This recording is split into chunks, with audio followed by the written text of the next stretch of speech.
Our eco-protesters, human rights heroes. 0207 862 2222 is the number. Just Stop Oil protester who painted Scotland Yard's sign orange has been cleared of criminal damage and was compared to the American civil rights campaigner Rosa Parks and the Suffragettes by her barrister.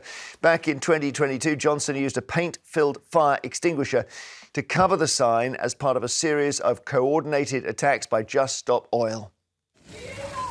Why are you doing that? I'm doing this because we live in a country where you are innocent until proven guilty, and yet we are holding innocent protesters, peaceful protesters, in prison, and all they're doing is standing up to the corrupt government and the corporations. Joshua Smith is in prison, and he's been there for 7 months, and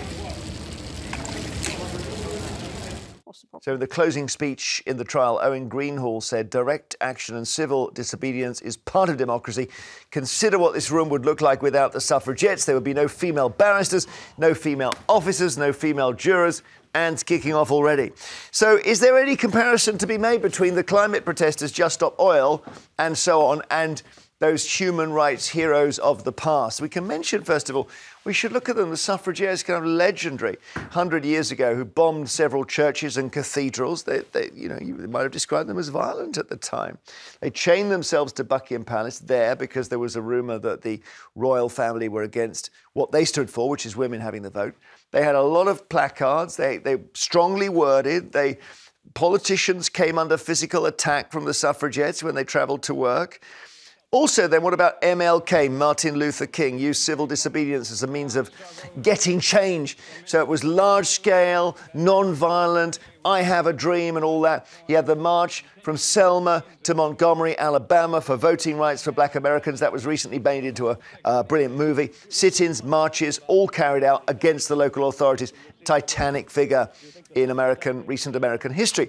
Then we must mention Nelson Mandela, Madiba, as he's known in South Africa, in prison because of his role in what some described as terrorist actions carried out by anti-apartheid groups, but in prison, 27 years in jail, and came out without a word of bitterness, and then led the country, transitioned it from apartheid to essentially a majority democracy. So, all right, there's three great examples of human rights heroes. I don't think you disagree with that, Anne, would you?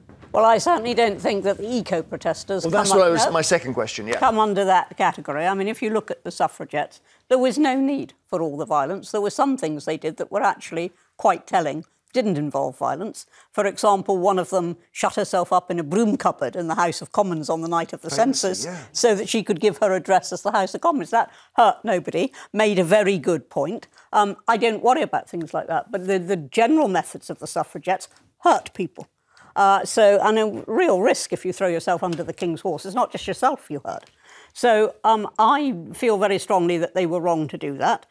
I would have been, if I'd been around at that time, a suffragist, but I wouldn't have been a suffragette. Meaning as you would have wanted it, but wanted votes for women, but not the way they were doing it. And would have said, yes, please. That's what the suffragists, rather than the suffragettes saying you have to take more radical intervention. And you didn't throw herself... but it would have happened. Emily Wyland-Davison, who'd locked herself up in the broom cupboard, didn't throw herself under the king's horse. She was trying to stick a rosette on it and unfortunately got killed at the Derby in 1913. Is that right? I didn't know that, because I know the backstory is extraordinary. That the jockey later took his own life as well. Oh. We've never been certain of the linkage there. She had a return rail ticket from... Doing that sort of thing hurts others, and it's wrong. Yeah. Well... and I feel that about the oil protests when they were actually holding up ambulances and holding up... But is there a comparison, Kevin? That's the key question. Well, so much change has been achieved by people challenging and breaking the law. But you just go throughout history, trade unionists as well as suffragettes, and just going up like Oliver Twist, please sir, may I have some more? You wouldn't have got rid of apartheid in South Africa. You probably wouldn't have got rid of apartheid in those parts of South America. Massive difference between breaking the law and hurting people. My heart is with Just Stop Oil and Extinction Rebellion, although my head is with Dale Vince, the Green Power tycoon, who used to fund Just Stop Oil, but he said he won't do it anymore because he thinks the protests are pointless and counterproductive. Let's just go to Lora Johnson, who is the protester that we can talk to. And we saw you spraying the sign there, Laura, didn't we? You did, indeed. So on that day, your intention was just to cover it in yellow/orange paint, correct?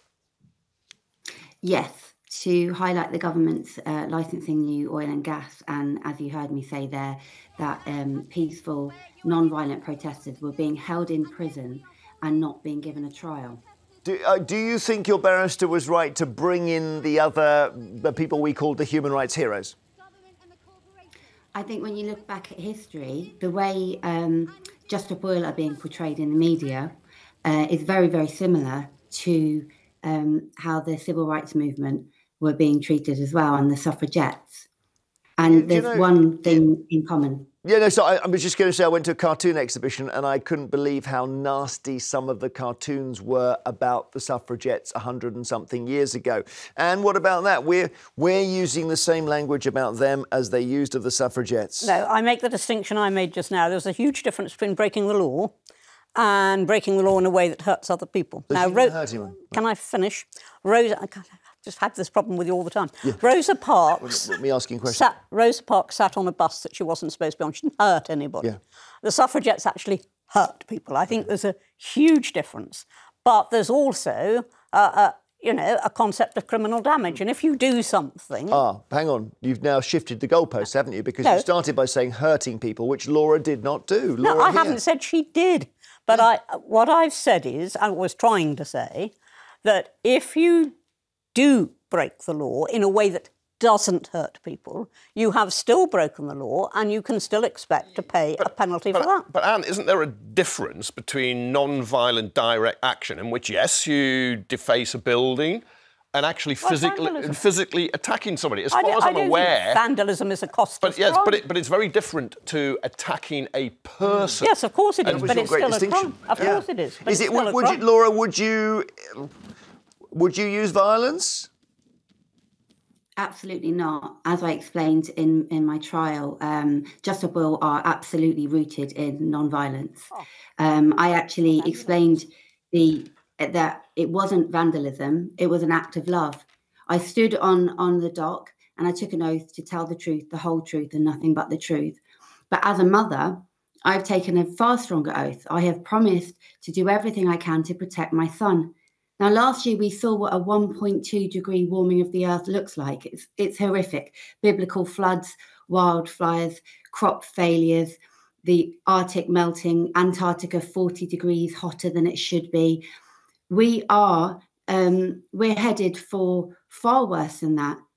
So the only way to protect the people we love is now to join in civil resistance. OK, Laura, thank you so much. Laura Johnson, Just Stop Oil, who had been through that court case that we described, cleared of criminal damage, even though she sprayed the paint on a Scotland Yard sign. Derek's in Lancashire. What do you think of that? Yeah, along that point there, yeah, actually, it's criminal damage.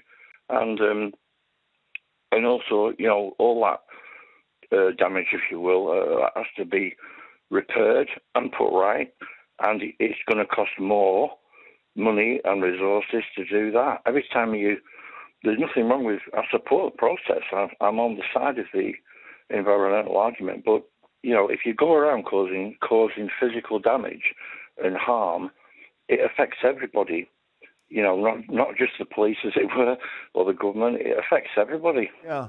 OK, Derek, thank you. Graham in the West Midlands, what do you think? Hello. Good morning. I think it's absolutely disgusting. I don't think she's a human rights hero. Like your previous person just said, it is agonistic. It is a nuisance. It is, and if you take it to court, I would personally give it a toothbrush and make her clean that sign all day long, and the steps that she's done all day long, and make her do that. Right, that would get something to do. Well, because obviously she's got nothing else better to do. But she's trying to warn us about the end of the world. Basically, that's how she sees it. It's not the end of the world. It's never going to be the end of the world. This is absolutely ridiculous. I mean, that's their ideals. They're nothing like the ladies of years ago that wanted the vote. Nothing like it, the suffragettes. They're nothing like them. Okay. They came out because they wanted votes. Helen in Dorset, nothing like the suffragettes. I think they're disgraceful, and I'd like to spray that girl with what she was spraying on that sign. Well, I'm sure you wouldn't spray her with orange paint, Helen, would you? Oh, yes, I would. Would you? You watch me. Yes, I would. How dare she? Well, but spraying a sign, this is what Anne's point is, you spray a sign, that's criminal damage. You spray a person, that's actually violent. And they said they won't do it. I could slip a bit somewhere else as well. You spray it around. I could be cleverer than her. Yeah. Say again. Go on. What do you think? Looking, I don't know if you can see your TV, but we just got her on now doing that. She did give it a pretty good spray, Helen. Yeah, I know she did. She said, well, I can't say on television what she is, what she wants done to her. All right, thank you. It took I don't want to criticise the police, but it took them such a long time outside Scotland Yard to actually get the fire extinguisher off her. Yeah, they were probably having a serious debate about rights and protests. They're outside all the time. I walk past that building every day when I go in and out of Parliament. It's on Embankment now, right? Yeah, absolutely. But of course, what's going on here? You can spray very, very quickly. But I think Derek, Graham and Helen represent where the body of opinion, and I think Laura and the people in the group, because they're just so in their group, don't see how the wider public sees them. And we're not discussing the issue, it's discussing the damage, so it becomes a diversion. But what juries are ruling and why people aren't being convicted is because Laura and others are arguing their minor crime is to prevent a larger crime on the destruction of the planet. Vandals. But it's common vandals don't do it for a political reason. Yeah. They might tell you they do. They're common vandals. But you know, there was that group, I think they were called Swords into Plowshares or something, a group of women, mainly Christian-based, who were attacking warplanes. And they got into a base, attacked the warplanes, and they weren't convicted. Well, jury found them guilty. Rebecca's in Durham. What do you think, Rebecca? Radical protest get people talking. If we all went out with placards and stuff like that, would we be talking about it now?